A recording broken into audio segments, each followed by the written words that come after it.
Title: I overheard my mom ask my wife, "How was your date, dear? Is he a better lover than my loser son?"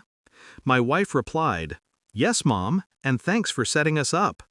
Start: I didn't plan on overhearing them. I was just walking past the living room, heading for a glass of water. But when I heard my mother's voice, low, conspiratorial, I stopped. "How was your date, dear? Is he a better lover than my loser son?" The glass slipped in my hand. It didn't shatter, it just trembled. And then my wife of 4 years, laughed softly. "Yes, Mom, much better, and thank you for setting us up." My throat closed. My heart didn't break, it calcified. I stood there, in the shadows, watching their reflections in the mirror across the hall. 2 women, one who gave me life, the other who promised to share it. Both smiling over my humiliation. I didn't interrupt, didn't storm in, I just turned and walked back to the bedroom. And that's when it began. The quiet, deliberate unraveling of everything they thought they controlled. My wife, Laura, used to say I was too calm for my own good. "You never react," she'd tease, "even when people hurt you." She thought that was weakness. It wasn't. Growing up with my mother taught me that silence is the sharpest blade. She trained me to absorb her moods, her criticisms, her manipulations, her endless comparisons to my father, who left when I was 12. "You're too soft," she'd sneer. "Just like him. No wonder he ran off." I used to believe her. I worked twice as hard to prove her wrong, became the responsible one, bought her a house when she couldn't pay her bills. And when Laura came into my life, sweet, warm, attentive, it felt like proof that I'd escaped her orbit. But my mother always had a way of reaching into my happiness, twisting it into something ugly. I just never thought she'd drag my wife into it. Looking back, the signs were there. The hushed phone calls that stopped when I entered the room. The sudden trips to see Mom that lasted too long. The perfume on Laura's clothes that wasn't hers, or mine. I convinced myself it was stress, work, maybe my paranoia. But that night, after hearing them, I didn't confront her. I didn't give her the satisfaction of seeing me wounded.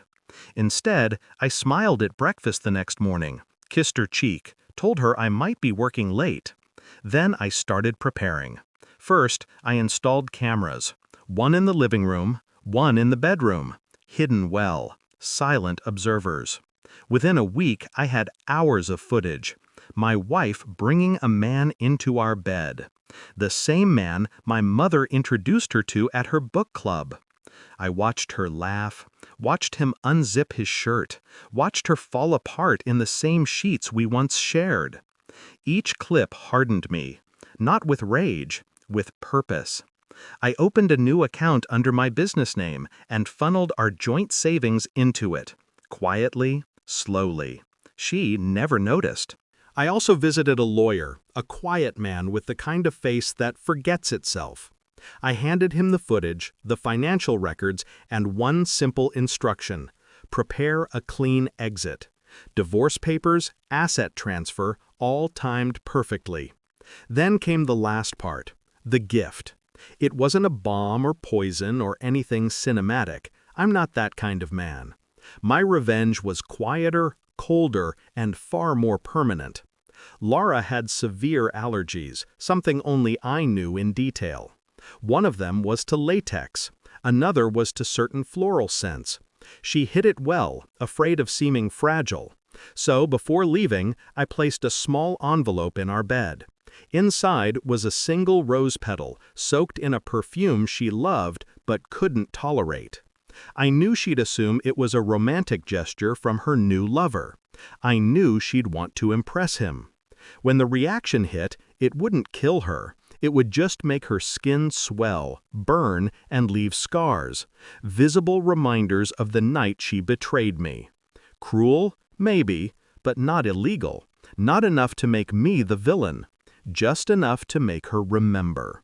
I left that night, quietly, No note, no confrontation, just my suitcase and my calm.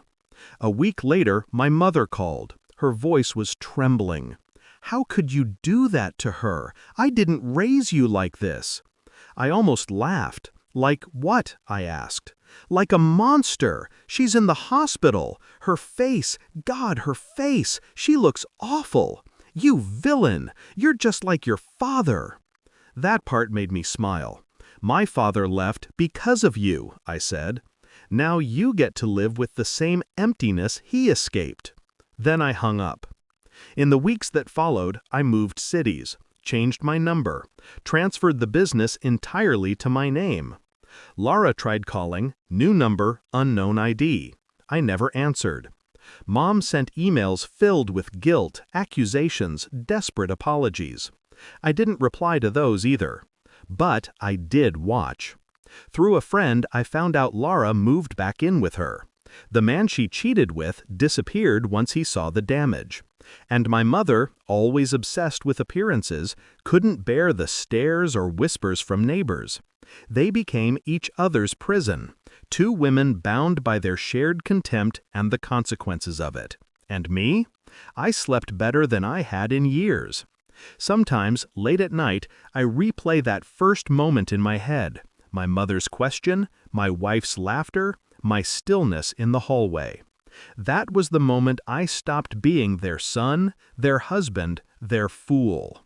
It wasn't revenge that satisfied me, it was control. The power to end a cycle without screaming, without blood, without breaking character.